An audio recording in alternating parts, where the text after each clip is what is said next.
Aloha and good afternoon, everyone. It's Tuesday, March 31st, and the time is 1:04 p.m. Will the Committee on Housing, Homelessness, and Parks meeting please come to order? I'd like to welcome our committee members. Committee Vice Chair Toba is excused. Council members Cordero and Nishimoto, and Council Member Wire is on his way. We also welcome Council Member Dos Santos Tam and Kia Aina. Pursuant to Hawaii Revised Statute, Section 92-3.7, this meeting will be conducted as a remote meeting by interactive conference technology with the following procedures in effect for the meeting. Members of the public will be allowed to provide oral testimony on all items on the agenda when each item is taken up in two ways, in person in the chamber or remotely. Before testifying, each person shall state their name for the record and be limited to 1 minute per presentation. All persons who registered to testify in person will be called first. Persons who have not registered will be given an opportunity to testify following registered testifiers. Once in-person testimony has concluded, I will proceed to remote testimony via video conference or phone. When I call your name or the last 3 digits of your phone number, please follow the prompt and unmute, as both English and Olelo Hawaii are the official languages of the state of Hawaii pursuant to Article 15, Section 4 of the Hawaii State Constitution, HRS Section 1-13. Members of the public may testify in either language. For oral testimonies offered in Olelo Hawaii, additional time may be necessary. Will be allowed for the testifier to provide an English translation of their testimony. HRS Section 92-3.7 requires that all votes at a remote meeting be conducted by roll call unless unanimous. Therefore, I will first call for objections, and if there are any, I will call for a roll call vote. Written testimonies, including the testifier's address, email address, and phone number, will be available as described on the posted agenda. Committee members, we are on agenda item number 1, Resolution 26-52, accepting a gift to the city from NTP Holdings of an interpretive sign valued at $2,645, honoring the legacy of Mary Foster, to be displayed at Foster Botanical Garden. With us, we have DPR. Good afternoon. Jocelyn Sand, Director of Honolulu Botanical Gardens. And yes, we would very much like to recommend the approval of this donation. It is a sign to be located at Foster Garden, explaining the history of Mary Foster and her contributions to encouraging the relationships between the Japanese and Hawaiian communities, and her history at Foster Garden and donating the property to the city. Thank you so much for being here and all your work with the botanical gardens. They are beautiful. Thank you. Thanks for coming. Council members, any questions? Seeing none. Clerks, are there any in-person or online testifiers?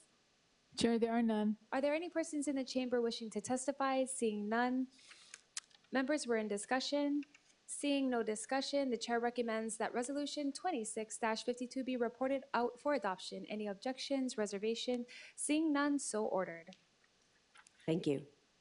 Agenda item number 2, Resolution 26-53, accepting a gift to the city from William Byerly of 2 high-back traditional benches, preparations of the grounds, 2 bronze plaques with an inscription to read, donated by the family of Malana, valued at $5,380.79, to be placed at Kapi'olani Regional Park and Leahi Beach Park.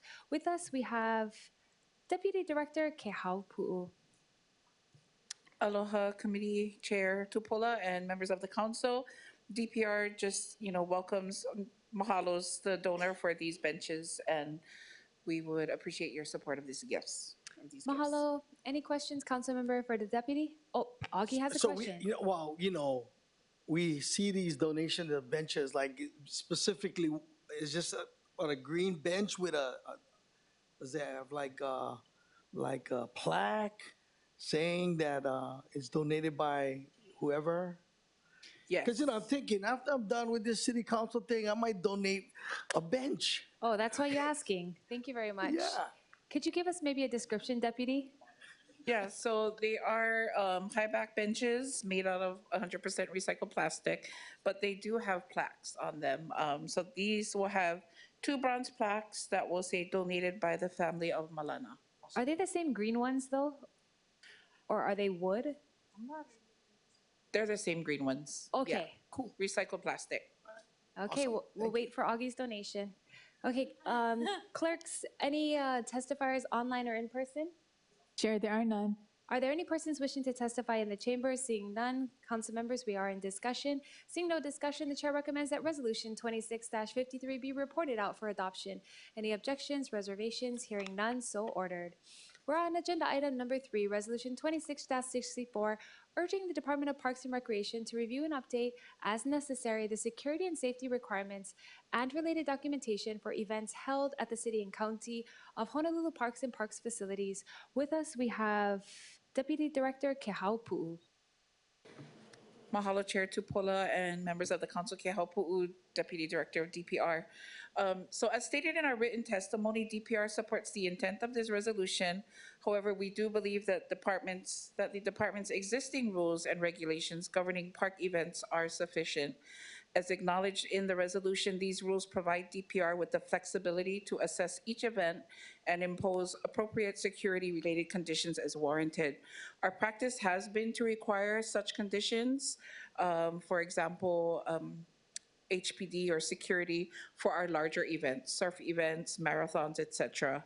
However, we are committed to working more closely and coordinating more closely with HPD on events where additional security may be appropriate. Thank you so much, Deputy. Council members, this is my resolution. I will say that HPD had requested that I make mention, and as stated by Deputy, there already are rules requiring permits, but I would say these are events that are much below like a surf competition or maybe a concert. It's kind of like people's grad parties, baby parties that come to 200, 300, and especially when you get 4 or 5 permits in YNI, easy to have 500 people out there.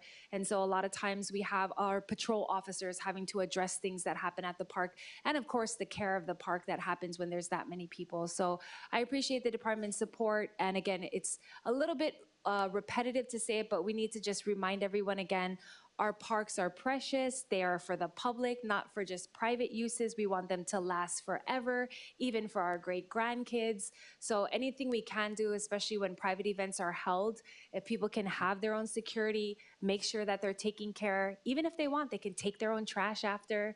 Anything they want to do to help, we'd greatly appreciate it. Clerks, are there any online testifiers or in person? Chair, there are none. Thank you so much. Council members, we're in discussion, seeing none.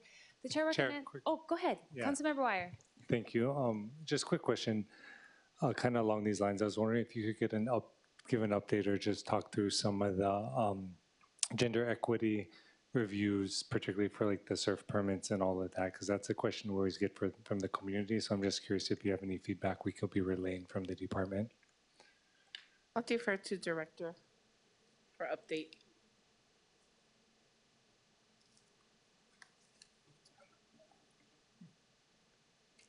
Thank you, Councilmember Wire. Laura Thielen, DPR Director. I do not have that information at this time, but we do have after event reports are required under the new rules, and what they are required to report on is what they had promised to provide in the application for any of the ranking criteria, gender, youth, kupuna, disability, things like that, where they received a high enough score to get the permitted date.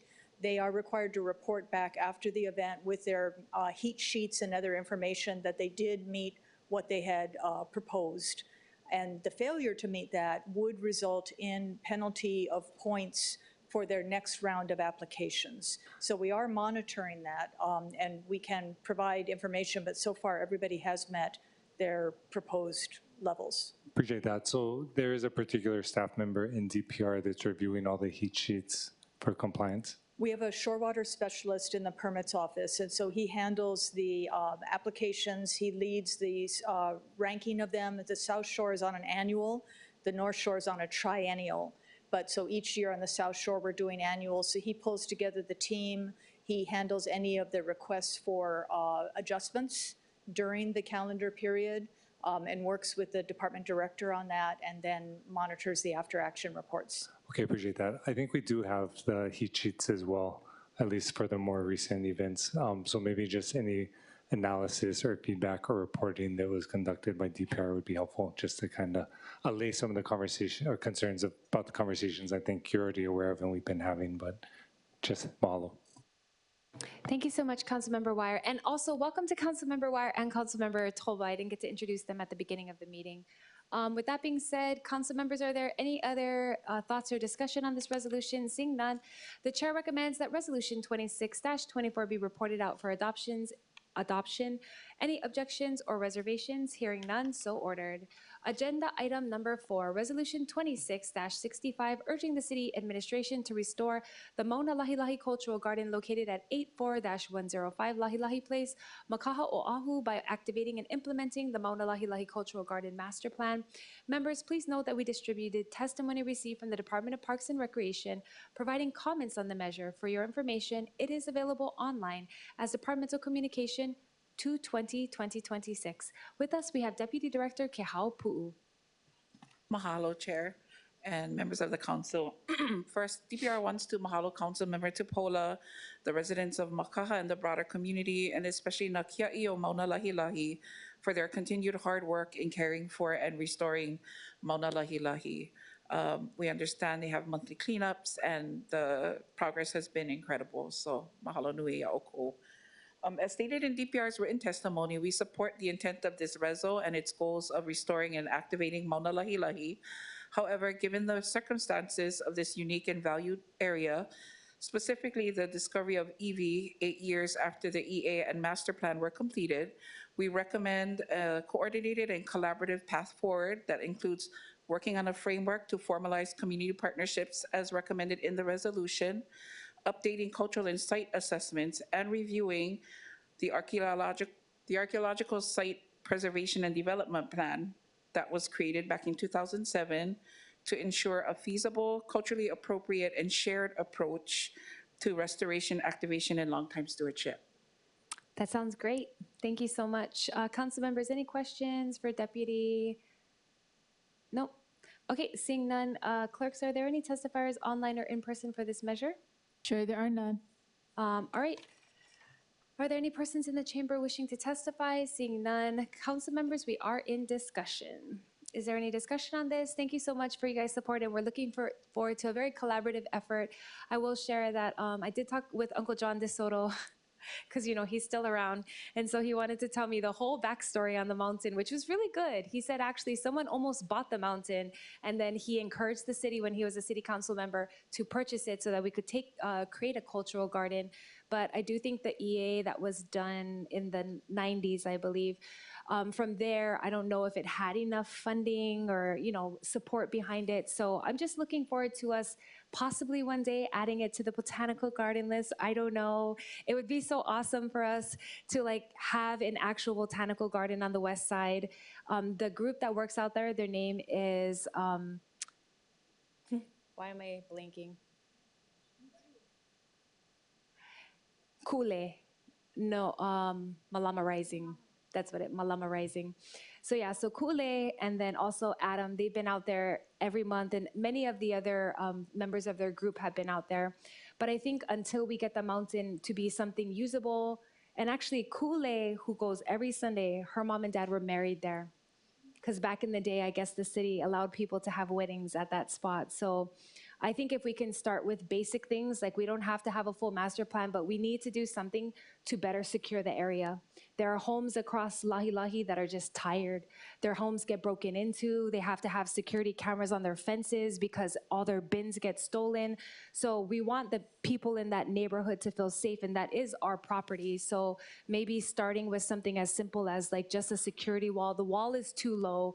No matter what we've done to kind of try to prohibit access, we haven't had luck. So I did put an item in the budget for that so that we can just start with basic steps until we finish the whole comprehensive plan and collaborative effort with all the different agencies.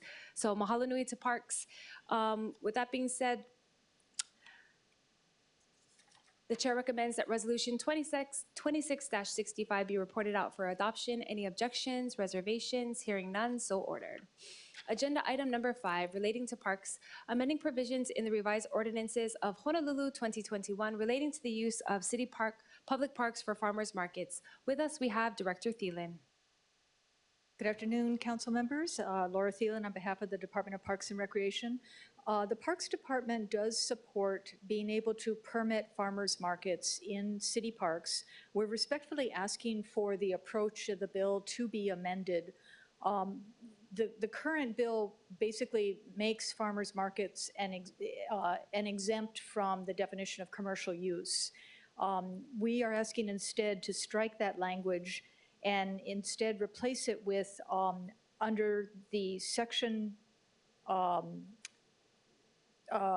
the ordinance already that allows people to have permitted activities to add farmers markets into that section. So we have written testimony in front of you where it says farmers markets operated by a nonprofit organization, provided that they are A, subject to the department's administrative rules and regulations governing recreational activities, B, not located on property where people's open markets are operating, and C, not located in highly utilized park locations, including but not limited to district parks, regional parks, and other city parks regularly used for athletic events, youth activities, and departmental programs such as the Summer Fun program.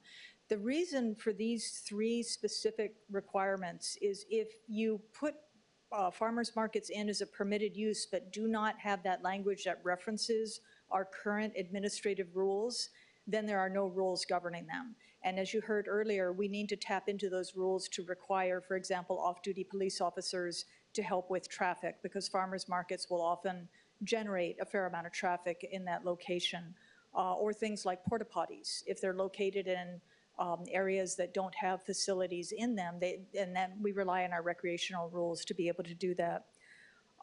We don't want them on the properties where the people's open markets are located, because then it's directly competing with those markets. And then not located in the highly utilized areas, because farmers markets, what they rely on is a weekly presence, at minimum a monthly presence. And so it's a regular activity, and since these other parks are already highly utilized and competing for parking spaces, what we'd like to do is locate them in areas where we could benefit from activating an underutilized space. I have spoken with some of the people out on the North Shore for the farmers markets that they're looking at coming in to seek permits, and they are amenable to these restrictions because the property that we're looking at would fit into these categories. I strongly recommend the nonprofit, because otherwise a lot of for-profit businesses are going to start to pile on because they can. And then lastly, we did see the testimony by the Farm Bureau about kind of those broader guidelines that it would be Hawaii producers or Hawaii farmers. We are open to working with the Farm Bureau on that language should the council want that, but I do recommend not getting overly prescriptive in talking about percentages or things like that, because we don't get that prescriptive with our other permits, and it would be a real burden on the department to have to do that in this case. Thank you so much, Director. And if you could send me those written, because that was very specific and we want to incorporate your thoughts. We did submit written testimony, but I know we were racing to get it in, so it may not be in front of you, but we have written testimony on all the bills in front of you today. Okay, perfect. Yeah. We'll take a look at that. One other question from the Farm Bureau that he brought up when we had first reading, he wanted to know whether or not we could specify that only food, meaning like not pop-up market kind, that's something that you're agreeable to as well? I think if the council wants to move in that direction, perhaps you could allow us to work with the Farm Bureau on language to provide to you before the next committee meeting. All right, and I know Councilmember Kiaina has questions, and I saw a handful of thoughts from Waimanalo, so I'll let you go. Thank you, Director. Yes, as a follow-up to that, I just want to make sure that, yes, I actually concur because I know you need the flexibility, but I think it has to be narrowly tailored, because you don't just get pop-up, you can get people going to sell food.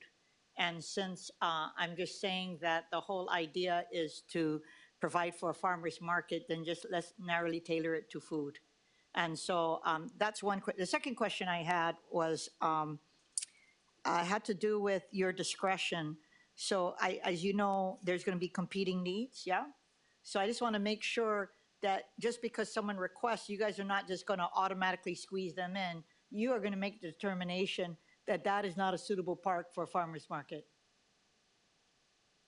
Yes, and again, apologies for getting the testimony in so late. What the language that we're proposing for the ordinance is not located in highly utilized park locations, including but not limited to. And so it gives some examples on that, but then, yes, we would be. Yes, but at the end of the day, you're going to have the discretion. So people cannot complain to you and says, the law says I can have a farmer's market, you will make room for me.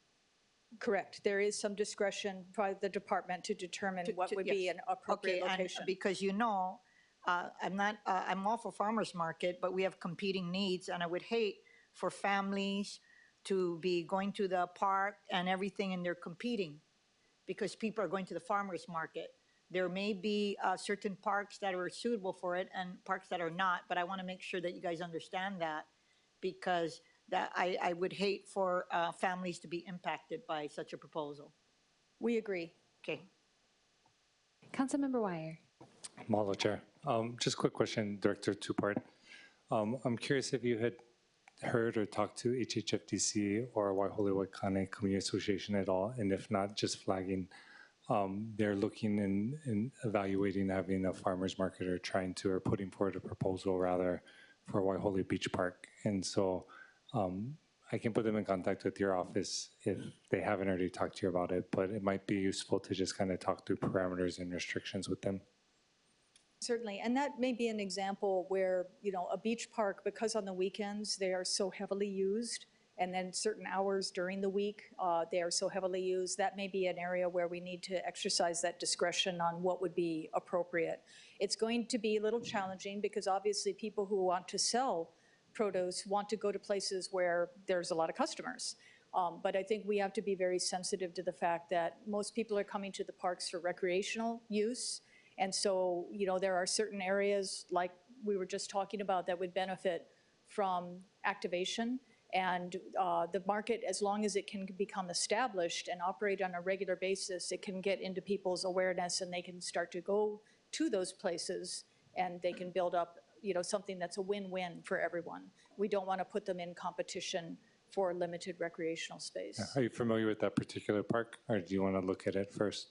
We can certainly look at it. I'm just saying beach parks in general. Yeah, because you have the top area and then it comes down, right? And then there's that big city lot over there. But definitely appreciate your willingness to have the conversation. Mahalo. You got to pass the bill first, though. I was going to say that. Yeah, thank you so much. Just to clarify for everyone, when we say just food, what we mean is just fresh food. Like, we're not selling plate lunch and all that, you know what I mean? So we're talking about actual things that came off a farm that we're trying to sell. So I have a question, and then we'll go to testimony and discuss. I'm not trying to complicate the bill because we, of course, can leave it like this, but you know, in our community, we have regular food outreaches with Elepaio, which is part of Waianako's Comprehensive Health Center. And they only pass out food from farmers. You know, they're not passing out like warm meals. They're passing out things. They're a nonprofit. Recently, they've been kind of displaced because one of their locations was kind of near the road. They asked me if they could possibly work out of Kea'au or maybe Pilila'au Park or even Kalana Anaole. But like you said, we got to prioritize users, right? Prioritize the recreational sports. But these guys usually do their outreach from 10 a.m. to 12. Would that type of outreach also like fall under this where they could just apply for a permit to do it? Because as of right now, we don't even allow anything like that. So they were passing out food on the side of the road across from Pilila'au Park. What are your thoughts? We do some food distribution at some of our parks. I think Waimanalo District Park has a food distribution once a month where we work with partners. Under the permits, you know, it's a non-commercial activity. They do, because it's food, there is requirements for insurance and other permit requirements in order to be able to do that. Some of them are under budget and fiscal services, some of it is under the park department, but we will help coordinate with that. So in some cases, under some circumstances, the distribution is allowed. Okay. In other cases where there's farmers markets, it's more of it is a commercial transaction. The distinction between a nonprofit and a for-profit is how do they use the revenue that they're generating during the commercial transactions. So those are not normally allowed in a park. Understood. That's good to know. I didn't know that, and I think they would appreciate the help, so maybe I'll just connect them with you guys, because again, nobody's buying anything. They're just getting the donations. Perfect. Clerks, are there any online or in-person testifiers registered? Chair, registered testifiers not logged on. Okay, are there any persons online wishing to testify or in person? All right, seeing none. I'm going to recommend that we hold this and we incorporate the edits by Department of Parks, and then we can all come back and look at the edits and make sure that we're good with this. I also agree with the director. If we can activate some of the parks that don't have as much foot traffic or people going, I think that would be wonderful. I really want our parks to be gathering places, and this would be an awesome way for us to support local farmers and to bring families together. So with that being said, the chair recommends that Bill 30, wait, did I amend it to the CD1? Let's amend it first. The chair recommends that Bill 30 be amended to a CD1 as we discussed today. Any objections or reservations? Hearing none, the bill has been amended. The chair recommends that Bill 30 CD1 be postponed to a date and time to be determined by the committee chair. Any further discussions, objections, reservations? Seeing none, so ordered. Agenda item number 6, Bill 31, relating to cultural sites in public parks, amending provisions in the revised ordinances of Honolulu 2021 related to cultural sites in public parks by requiring the Director of Parks and Recreation to establish an important cultural resource area program. With us, we have Deputy Director Kehau Pu'u. Mahalo, Chair and members of the council. As stated in our written testimony, DPR supports the intent of Bill 31 and its goals of ensuring protection and perpetuation of cultural resources within city parks. However, we do have some concerns that include, one, the lack of guidelines or criteria for DPR to make a determination regarding whether a group or individual has the adequate skill or knowledge to be a steward of the designated area. 2, the bill also does not provide guidance on whether more than one individual or group may be designated a steward or how to make a determination between competing individuals or groups. With the creation of a cultural resource area program, DPR would essentially have 2 programs related to culturally significant sites within its parks to manage. So we think that this does provide an opportunity to look at the existing and proposed amendments to the ordinance to evaluate their roles and whether they should remain separate or be integrated. Finally, the bill doesn't address how the current city structure would manage these programs and designations. Unlike state parks, we don't have staff with this type of expertise. We don't have cultural resource specialists or historians or archaeologists. We have recreation specialists and community relations specialists. So we do think, again, this provides an opportunity to work with. So we request that the committee defer this bill and allow DPR to convene a working group with representatives from the City Council, DPR, MOCA, and the Oahu Historic Preservation Commission to review the bill and current ordinance to be able to consider these concerns and provide clarifying amendments that give comprehensive and clear guidelines that we are able to implement and maintain.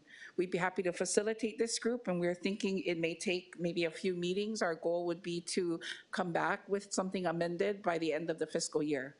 Okay, Mahalo. thank you so much, Deputy. I didn't see that testimony that you're reading, so maybe if you guys can give us a copy, or maybe it's going to publish later. I know you guys were rushing to try to do this. I'm not opposed to the idea, just for the members. In one of my parks, we do have a heiau inside. So it's for, not everybody's parks have cultural sites. In fact, do you guys know the number of parks that might have?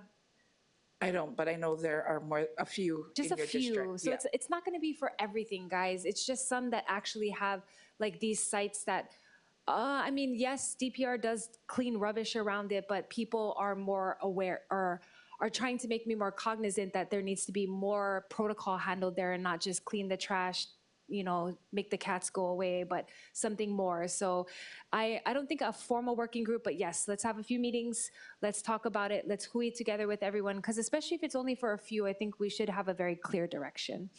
Council members, any questions for the deputy? Okay, clerks, any online or registered testifiers? Chair, registered testifiers not logged on. Okay, any persons in person? Okay, seeing none, the chair recommends that Bill 31 be postponed to a date and time to be determined by the committee chair. Any further discussion? Any objections, reservation?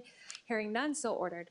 Agenda item number 7, Bill 32, relating to public parks, recreational facilities, and botanical gardens, amending provisions in the revised ordinances of Honolulu 2021 related to fees and charges for use of public parks, recreational facilities, and botanical gardens. Members, please note that we distributed hand-carried proposed CD1 submitted by Councilmember Dos Santos Tam, identified as OCS 2026-0182/3/30/2026 at 2:35 p.m. I will defer to him for the explanation.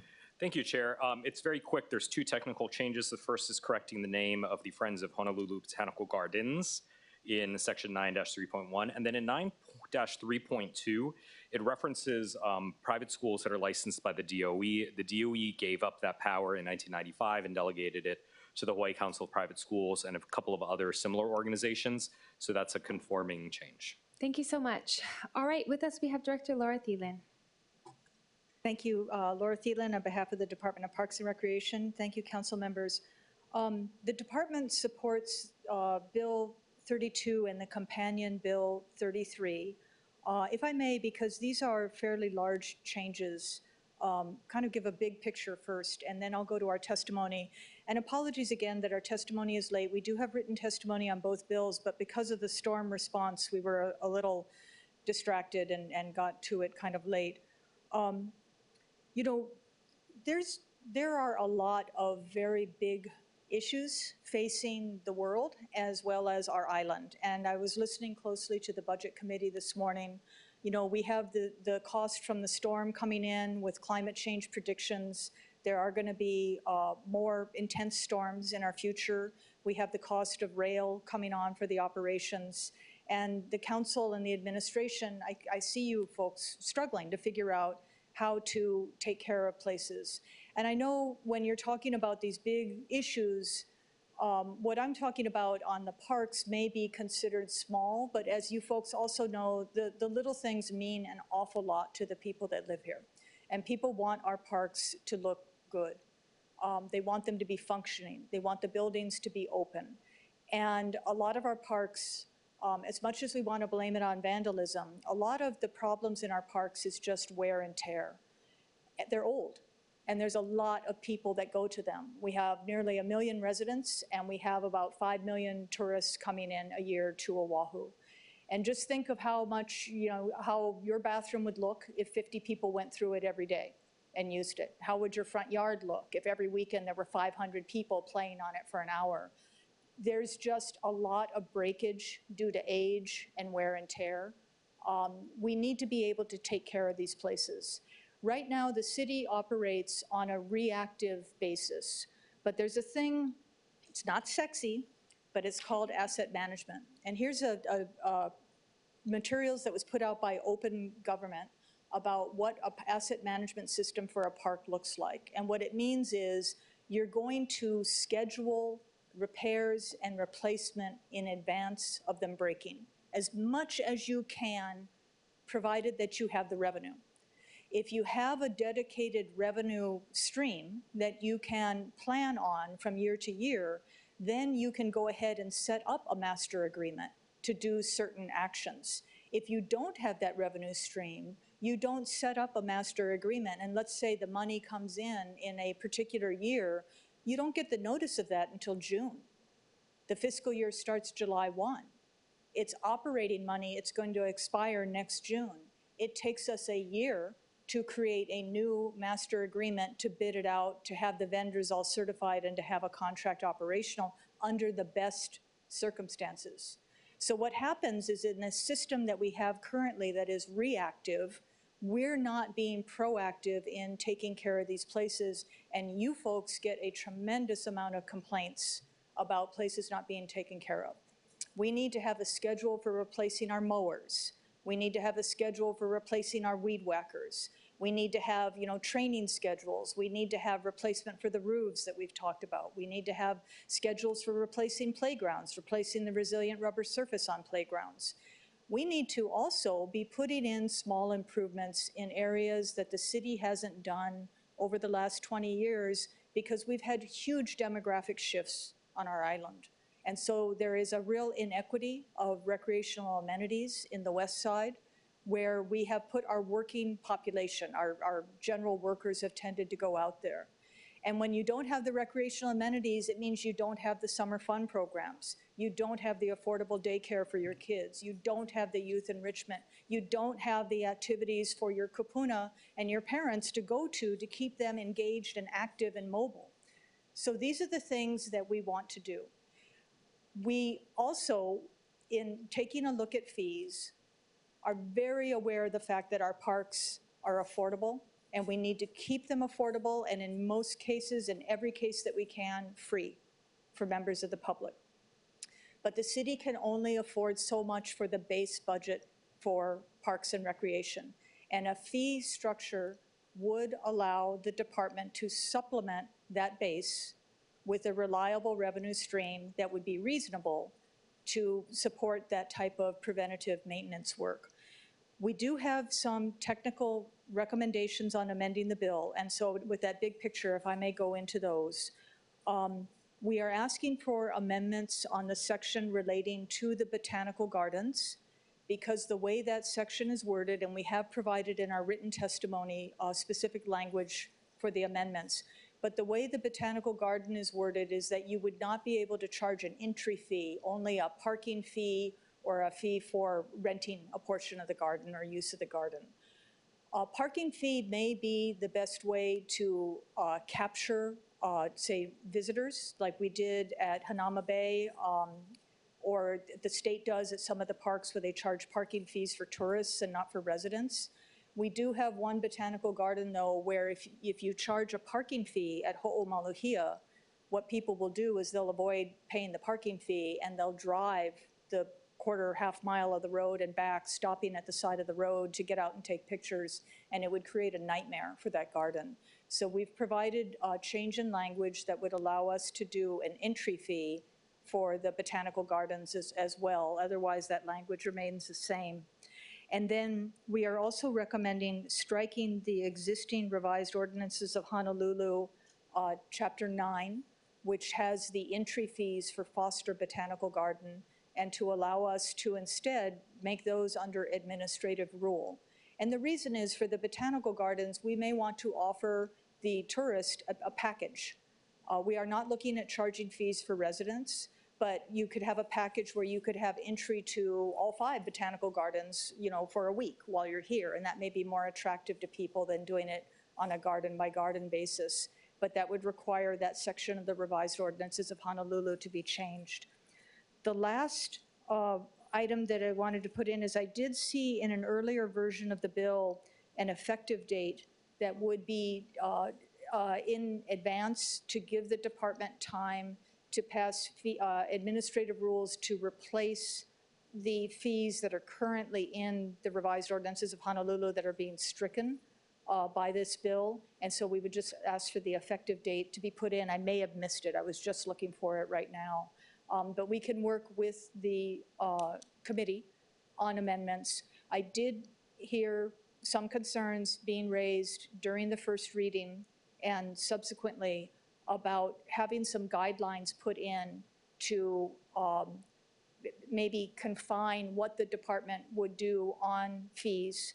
And I would support that, because I think it is important to give that policy guidance and to make sure that things don't go off the rails in the future. So we're open to that as well. Thank you so much. And I did get to see a screenshot of your testimony. I'll look through it again. I'm in favor of those ideas. So committee members, I just want to say a few things and then you guys can ask questions. One of the things I did recently was the same thing that you're suggesting, which is to give you guys the ability to set the fees, but still there has to be an administrative hearing. So just for clarity, they don't get to just set the fee. They're going to have an administrative hearing. They're going to have to do administrative rule setting.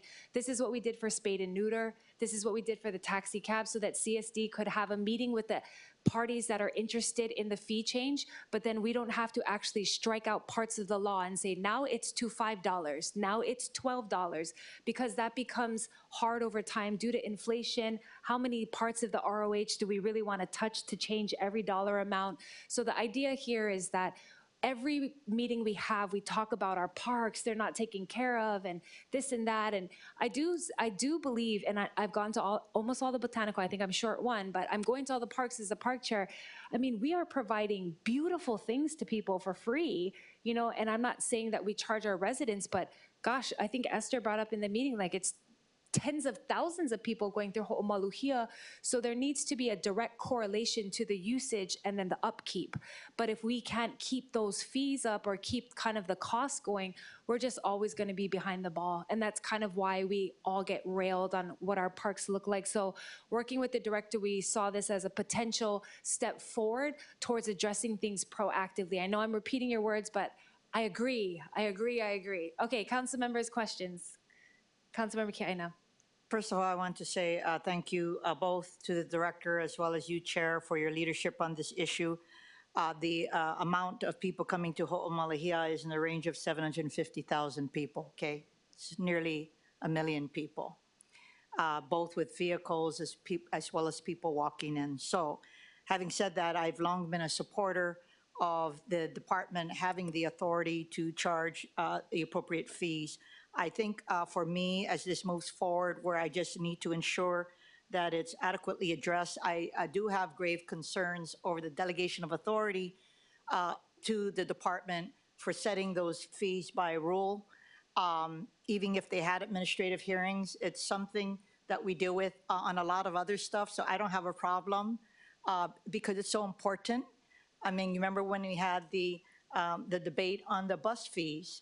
It's in a more transparent fashion, and it's something that the city council normally retains. So, Director, I'm hoping that you will realize that that's going to be a debate on whether or not we just give you the authority to establish it by rule or we do it by ordinance, correct? You're open to that dialogue? That is a policy call for the council to make. I do want to echo, though, that passing administrative rules is governed by state law, and so there is a process under state law. There has to be a public hearing with 30 days notice with the rules posted, but even before you can begin that, you have to go through a preliminary public hearing through the Small Business Regulatory Review Board.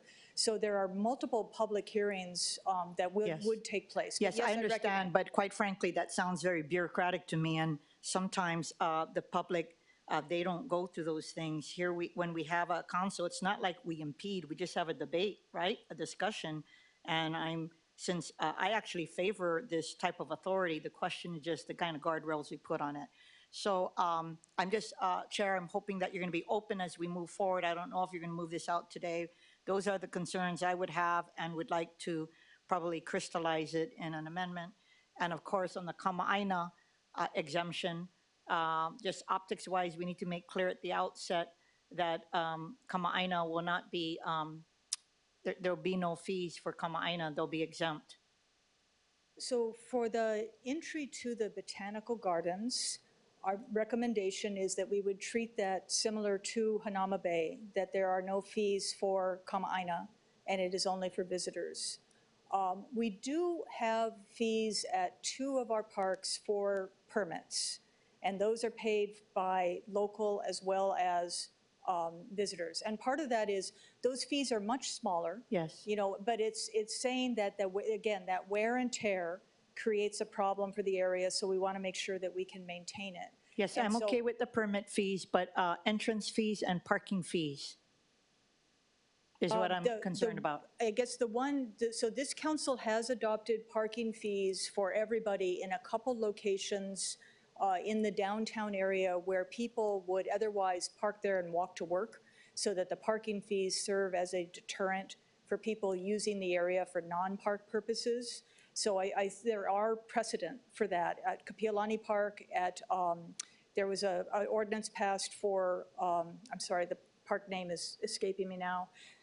So we would look at some things like that. At Kaka'ako Regional Park, I think that's going to be necessary in the future because there is inadequate parking to serve that area. And what happens is we get complaints from a lot of park users that non-park users are taking up all the parking stalls. Okay, but for those areas, similar to the kind of verbiage you used previously for the other measures, you know, the one where all of the locals go, you know, like our beach parks and stuff like that, I just want to make sure that people are not going to pay for parking. Locals are not going to pay for parking. Agreed. We would not want to do that for local people. It would be the exception where you're trying to avoid the park is located in a geographic location where you have a lot of non-park users using it, so you'd only put a fee in to protect the park users. Okay, well, just, I clearly support the overall intent of what we're trying to achieve. Let's try to figure out how to get to the finishing line. Thank you, Councilmember. Councilmember Dos Santos Tam. Thank you, Chair. I just wanted to comment about Foster Garden. I know the Foster Gardens fees are regulated in a different section of ordinance.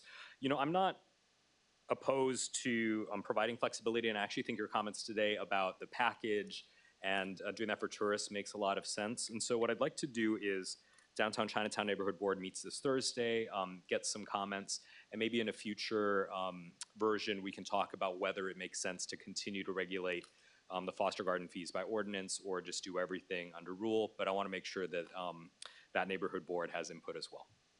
Yeah, that sounds great. I think both of you for bringing in, there's specificity in different areas of this island. So there is not one overall. There is, you know, Hanauma Bay has its own thing, Foster Botanical Gardens. So I am going to hold the bill so that I can incorporate what you guys are saying, give both of you time to kind of bring forward some amendments. I do think I know you guys haven't done this before, but when I did this with CSD and we gave them the authority, I just wanted to make mention once they got it, they changed the prices once in 10 years. So I'm not saying that you guys are only going to do it every 10 years, but I guess maybe just to gauge the public, usually when you're doing the administrative rule setting, you're not doing it annually, you're not doing it every 6 months because it's too much. So we're hoping that maybe as this moves along, we can talk about like maybe the frequency of it, just to let people know it's not like every month they're gonna have new fees. This is just allowing you guys to assess what are the costs of our repairs, what are the fees, is it equitable, are we actually losing or gaining money by opening these facilities this long? So I hope that makes sense for everyone listening. We don't want there to be constant changes or increases, but I do think by giving you guys the authority, like how Councilmember Dos Santos Tam said, maybe certain areas might have more impact and then we can address that separately, but then you guys will have the authority to do that. Yes, thank you. So yeah, I would want to assure people this isn't something that we would be changing fees frequently or willy-nilly. The thought was take a look at the botanical gardens similar to Hanauma Bay to capture the tourists coming into the gardens to be able to generate some revenue to support improvements there. The department does have some existing fees in the revised ordinance of Honolulu. We would put those into rule if those were abolished. And then the starting point would be we do have permitted commercial activities in parks, but there is no fee attached to them. So there are commercial operations that are currently ongoing in parks, taking up parking space, doing some other things like that. It is allowed under the rules. It's allowed under the ordinance. The only thing that's not allowed is any type of fee. So we would like to take a look at reasonable fees for those operations. Again, whatever we propose would have to go in front of the Small Business Regulatory Review Board. But one example is we have these very large surf event permits, and there's zero fees associated with the surf event permits, but there's a tremendous amount of wear and tear. So we do have some requirements that we impose on the operator in our permits as conditions, like pumping the septic system. But that's a huge amount of, you know, activity that is generated there. There's a huge amount of revenue generated there. It would be nice for us to be able to do ongoing maintenance of that septic system above and beyond the days of the particular event. So that would be what we would look at. And then any future fees, I think, would need to be tied to the department saying, here is what you would get in exchange for the fees. And that's where it comes up with that asset management system. You know, if there were permit fees, then what is the frequency that you're going to get the maintenance on these areas? But I think that's down the road. It's nothing that the department has put together. And so we definitely have time to talk. Yeah, and I agree with that. And I think that's actually what they do at the DCCA as well, is all the fees are related to the administration of X, right? So we're trying to make the fees directly associated with the use of this facility. And I would say that sometimes when we don't charge the fees, that's when people don't show respect to the facility because they didn't have to pay. So they come in and they don't treat it nicely or they don't value it. And these are things that you guys are spending, I mean, I'll talk about the botanical gardens. You're spending hours and hours and hours making it beautiful, and it's free, you know? And so I do believe that there is value in saying, hey, I can pay a little bit so that this place can be taken care of. I appreciate the time that I was, you know, that I spent here. So with that being said, council members, let me see if there's testimony. Clerks, any online or in-person testifiers? Chair, there are none. Any persons in person wishing to testify? Seeing none. The chair recommends that Bill 32, 2026 be amended to the hand-carried proposed CD1 as identified in OCS 2026-0182-3/30/2026 2:35 p.m. Any objections, reservations? Hearing none, the bill has been amended. The chair then recommends that Bill 32, 2026 CD1 be postponed to a date and time to be determined by the committee chair. Any further discussions, objections, reservations? Seeing none, so ordered. Agenda item number 8, Bill 33, relating to funds, amending provisions in the revised ordinances of Honolulu 2021 to establish special funds to be called Parks Maintenance and Recreation Services Revolving Fund and a Botanical Gardens and Urban Forestry Revolving Fund. Members, please note that we distributed a hand-carried proposed CD1 that I submitted identified as OCS 2026-0188/3/30/2026 12:02 p.m. The CD makes the following amendments. 1. Amends the effective date to the bill on July 1st, 2027 from July 1st, 2026, makes miscellaneous technical and non-substantive amendments. With us, we have Director Thielen. Thank you, council members. Laura Thielen on behalf of the Department of Parks and Recreation. Again, we are in support of this bill. It is a companion bill to the fees. Time and time again, Oahu residents have said that they would support paying fees to take care of parks, provided that they can be assured that the revenues would be used for those purposes and not diverted to other uses. So the special funds are very integral to be able to generate fees. Otherwise, you're not going to have the public support. We would ask that you do pass 2 special funds, one for parks and one for urban forestry. Often the people that support those programs are the same, but not always. And they will each have their intense passion that their fees be used for their purposes. So providing the 2 special funds will provide that assurance to the public. We are respectfully suggesting a couple technical amendments.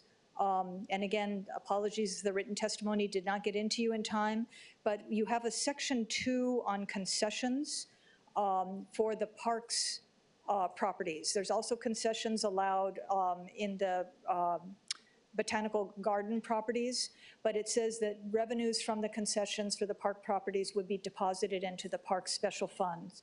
We have spoken with the Department of Enterprise Services. They have a few existing concessions on park properties that the revenues go to DES. We do not want to undo that. And so we can work with the DES as well as with the council on amending language that would allow DES to continue to manage and take the revenues from those operations, mainly Waikiki Beach and Kuhio Beach, but there are a few other places as well. We have been in conversation with DES because I don't think it's efficient for the park department to create its own concession people. DES has that expertise, and so we can work on future concessions with them where they can take a percentage of the revenue to support and improve their concession operation. So we would like to continue working with the council to support that.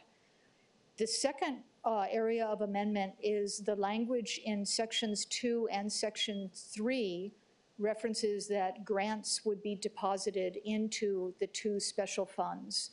The Department of Budget and Fiscal Services has informed us that they have a central fund for federal grants and a separate central fund for state grants, and they would like the federal and state grants, to remain to be directed in those funds. So we have provided language to amend section 2 and section 3 on deposits to clarify that it would be private grants that would go into those funds, whereas any federal or state grants would continue to go to the central city funds for those grants. Then the sections 2 and 3 also reference the transient accommodations tax. The way the bill is written is it would take the portion of the 8.34% of the transient accommodations tax dedicated for natural resources and public facilities, including parks and beaches, And it would divide 80% of that going to the Parks Special Fund and 20% going to the Urban Forestry Special Fund. We understand that the language dedicating that 8.34% is broader than just the Department of Parks and Recreation. And we think that whether there's going to be a proportion dedicated to the Department of Parks and Recreation is a policy call that's suitable for the administration and for this council. The administration has informed us that they do support a 50% dedication of 50% of those revenues. And again, our proposal is that having the dedicated revenue allows us to plan for the use and deploy it most efficiently. We understand, though, that the council may have some questions about whether to address that in Bill 33 or a separate bill, and we stand ready to work with the council in any way that it would like to go forward, but we would advocate for a set proportion to be dedicated so that we can then work on a better deployment and more effective deployment of those revenues. And then last was the Department of Budget and Fiscal Services did ask for a deferral of the date to be effective on July 1, 2027. And thank you, Chair, for already doing that, because they need some time to set up the 2 special funds and the accompanying coding that's requiring so that all the funds can be done properly. Thank you so much. Members, on page 1, she was talking about letter A. That's the one that has a little bit about the concession agreements. Then page 2, number 6, that is talking about the federal and state grants. So she mentioned about having it be private grants. And then the part about the TAT is actually on page 6, 5 and 6. Number 4, in deposits, it talks about the TAT deposit. So this, again, we're having discussions today, guys. I'm going to hold this one as well because the amendments that they're bringing up are notable, and I want to make sure that we incorporate them. But I do think that in general, this is another step towards us trying to allow for dedicated funds to the parks. I know she already mentioned it, but personally, people who care a lot about these botanical gardens and parks really just want their park to look good. They could care less about all the parks in the city, but if the park I go to every day, I want to contribute, they should be able to, right? If they want their park to look good, they want to take ownership. I think it's a way for us to, it's almost like a high-level adopt a park, you know, because then you're giving to the park that you're always using and you're caring about it. So that's kind of the nexus of this bill, and I commend the Department of Parks chair, because I think her thinking through these as solutions are more administratively tied, but they can make a bigger difference than everything we do in the budget. Because if we change how we're doing it, it could actually start to trickle down and hit the ground so that people can see a visual difference at the parks. That's what we need, a visual difference, not just, oh, we allocated $5 million. People don't care how much million we put unless the park looks better and the bathroom is usable. It could be 12 million, it doesn't matter. So we want to make sure that the parks can adequately use the funds that they're given. With that being said, are there any questions to the director? Yes, go ahead, Councilmember Cordero. Thank you, Committee Chair Tapola, and thank you for this bill.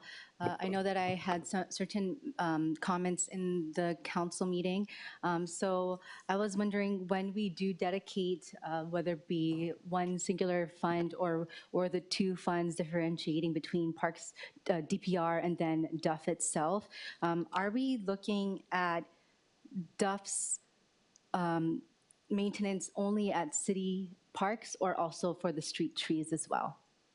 So the special fund for botanical gardens and urban forestry would encompass all the expenditures that could come out of those funds that's in the bill in that section, would cover all of those things. So it would cover botanical gardens, community gardens, urban forestry, and street trees. The question of how you would allocate the money would kind of come down to whether there were any specific restrictions on how the money came in. So for instance, an entry fee to the botanical gardens would probably go into an account just for the botanical gardens. And I do want to point out, because of what Councilwoman Tupola said, a lot of people, they only care about the 1 or the 2 that they go to and not all the others. We have 5 botanical gardens, but it is a single botanical garden, single plant collection, single scientists that are dealing with that collection, that management, that education program, and everything else. So you may pay an entry fee as a tourist for Ho'omaluhia, or you may buy a package, you know, to go into 2 gardens over your stay and go to Foster and Wahiwa or something. But the account would serve the botanical gardens only and would not go to street trees. Okay, understood. And so Duff would then also just not just be focused on the trees within a park, but also all their maintenance along like city streets. Yes, and so there may be, I'm not sure that there is a revenue source Right. that is out there loving city trees to the point of dedicating funds for that. Yeah. But what it would do is it would kind of relieve Duff of some of the other burden, or, you know, the fact that it's getting taken care of on a regular basis, and allow them to do more of that. There are grants, though, that we do go and get, federal, state grants, and maybe some private foundation grants and partnerships that is focused on street trees. And then certainly planting trees in parks and other city properties. Thank you. And I know we're going to be doing some in my district in this month or next month. I do want to note when the committee chair brought up, it's like an elevated version of Adopt a Park. I have a stack of paper here because I got all the parks presentations from this committee, and even when Councilmember Tolba was the parks chair as well. I was looking through the different plans from 2004, even looking at when the park dedication ordinance was made in 1976. And looking at different ways that, because I don't know how much funding can actually be within a parks and recreation and maintenance revolving fund, right? Like, it's not as much as we would want to service all of our parks at the moment. And so I know back in December 2004, from the standard and design precepts to future park development, even in the March 2019, that your parks collated for us in a previous meeting back in 2025, the DPR functional plan. There's really great ideas for raising and implementing fees for even adult youth programs and more. But other things that we already have available are things that we see work through, like the Trust for Public Land with a la Park. I think in the 2004 Standards and Design Development Plan, they're calling it a market-oriented civic model. So I think, in a sense, the reason why I'm bringing that up is now that we are, if and when we pass these bills, how much are we able to, I don't want to say solicit, but push for different organizations and nonprofits to hui and support these particular parks, because there's different cities that have different nonprofits and multiple entities that support like specific parks as well. So just wanted to know how we're gonna start steamrolling once we get the bills passed. So there's resources that we're trying to obtain from a variety of sources. I do not think, for the most part, fees are not gonna be a large dollar amount. You will have an exception with a place like Ho'omaluhia. But for the most part, fees will be a relatively small dollar amount. But if it is predictable, and I think really the benefit of it is if it gets the department to shift to a proactive maintenance related to the fees, then that changes the operational behavior of the department. That's the bigger win than the dollar amount from the fee itself. But you got to have a fee that's, you know, enough that it can trigger that cultural shift within the department. The other sources that you're talking about are the partnerships. And we shared during our budget hearing the numbers that we are going after. We do look at partners like Trust for Public Land at Ala Park. We are working with a private developer, AES, out in Kahuku District Park. We're going to the DOT and saying, you know, because you're like carving away bit by bit by bit out in the North Shore and the Windward Coast, can you do some big improvements, you know, so that you can offset the collective little erosion that's happening at our parks. So we're tackling as many ways as possible. You folks have passed the sponsorship. In some cases, people have come to us for gifts, but now they have that other option, and that may attract more people. So we'll continue to pursue those. Those, though, will be at specific locations, because that's what they tend to do.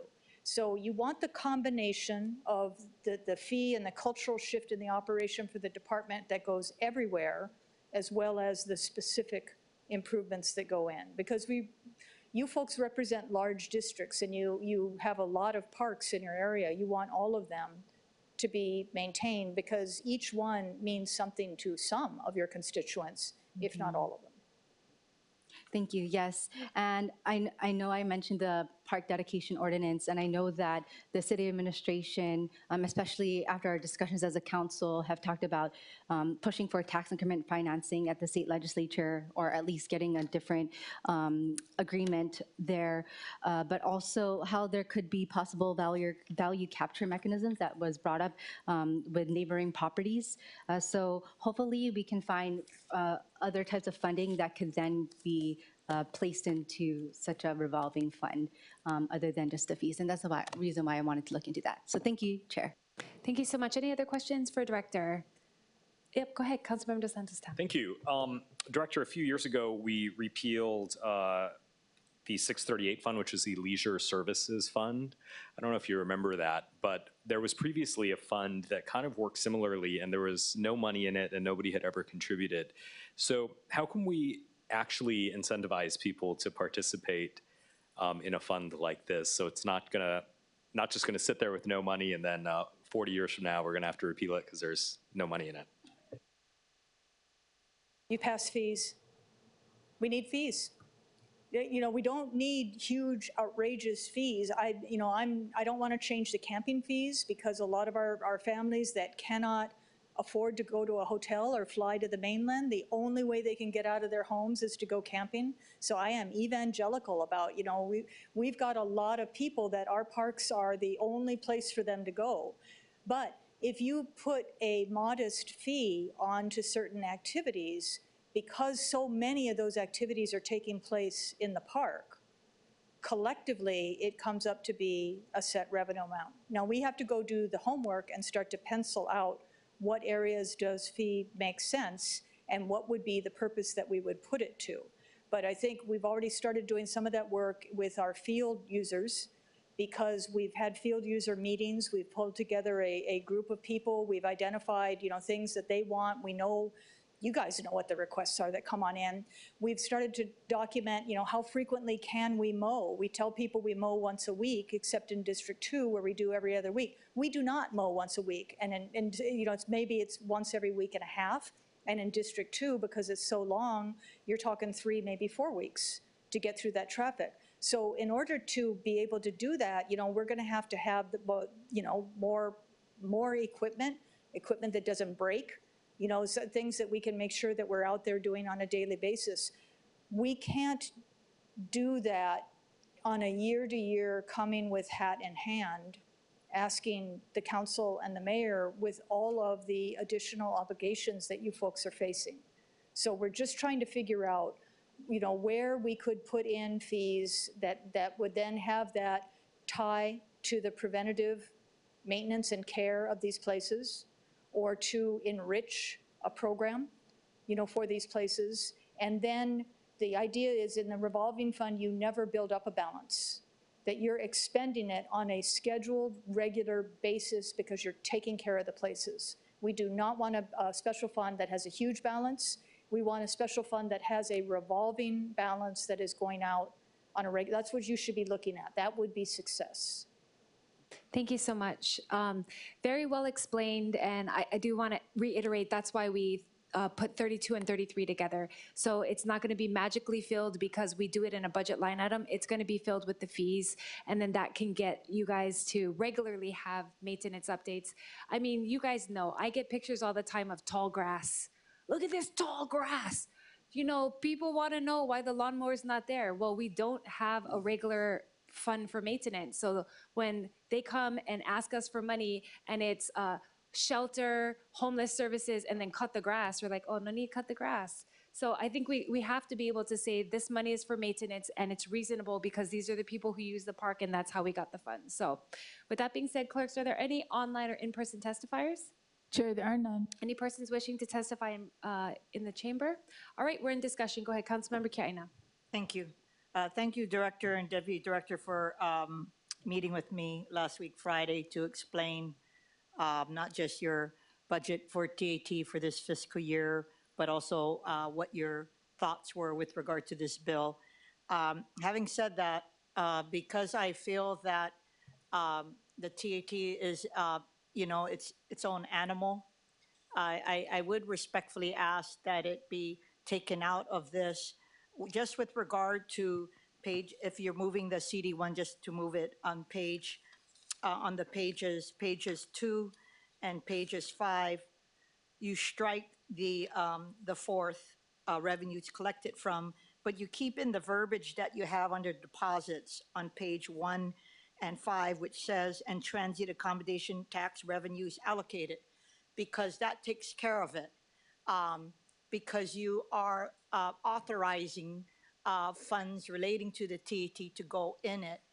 With regard to the TAT and the breakdown, I just would like to have an independent dialogue on that, because if you strike it out, then it would be a pure companion, because that is the only thing that's kind of misaligned at the moment. Everything else is authorizing them to do fees, to have fees, establish fees, and then you are going to be putting it in the fund. But for the TAT, it's the only one that really doesn't need to be in at this point in time. But the language that you have mentioning it is okay. I just would like to have that dialogue on the TAT separate. And I appreciate the director updating us on where the administration is. And hopefully we could independently consider it, and it'd be in tandem with both of these measures moving forward. Okay, sounds good.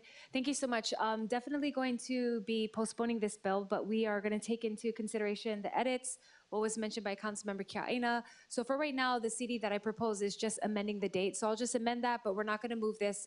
Just for the committee's information, I have to go back and forth. So next month is housing. We're not going to touch any parks bills. So if you have any parks bills edits of any of the ones today, please bring it to the May hearing. In April, we will be talking about housing bills. So with that being said, you guys have lots of time and nothing is being moved today. Okay, Councilmember Kiaina? Thank you. The chair recommends that Bill 33 be amended to the hand-carried proposed CD1, identified at OCS 2026-0188/3/30/2026-1202. Any objections, reservations? Hearing none. The chair then recommends that Bill 33, 2026 CD1 be postponed to a date and time to be determined by the committee chair. Any further discussions, objections, reservations? Hearing none, so ordered. Are there any announcements? If not, mahalo everyone for being here today. There being no further business, this meeting is now adjourned.